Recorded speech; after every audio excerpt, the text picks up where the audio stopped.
Good evening, my fellow countrymen. The G21 or G20 summit is over in New Delhi. But the high point of this meeting was African Union joining this affluent and influential group. But there was more than that. Remember, this meeting was hosted by India, one of the rising powers. It should not be forgotten that during this meeting, Russia and China were missing.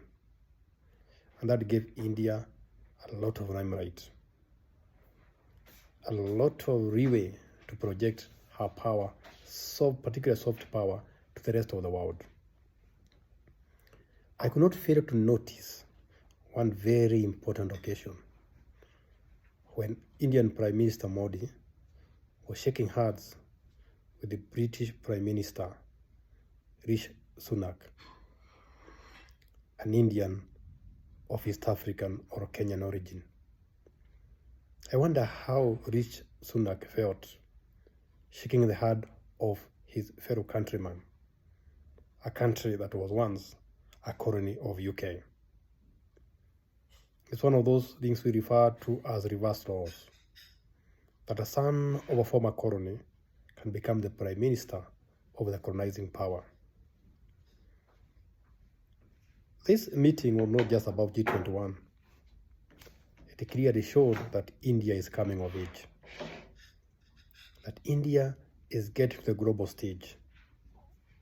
And unlike other countries that got there through colonialism or conquest, India is doing that through trade,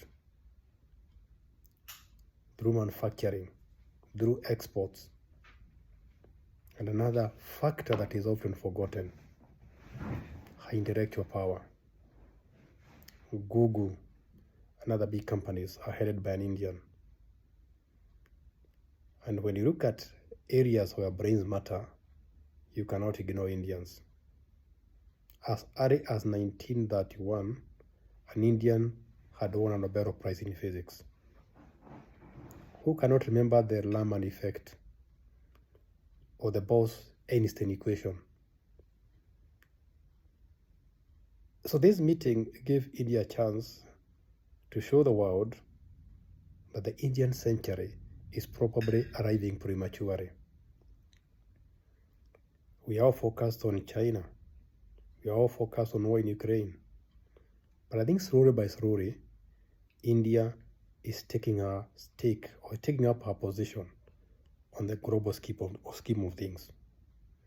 So beyond G21 meeting, beyond admission of African Union to G21, expect a new India, more confident, more willing to articulate her strategic interests, but softly. And before I switch off,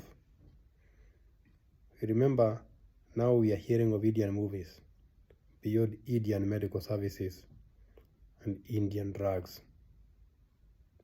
I think when closer home here, we can see the effect or the evidence of the rise of India. Will Kenya benefit from the emerging India? Let's think about it. Let's take some time and get away from China and think about India, our neighbor just across the Indian Ocean.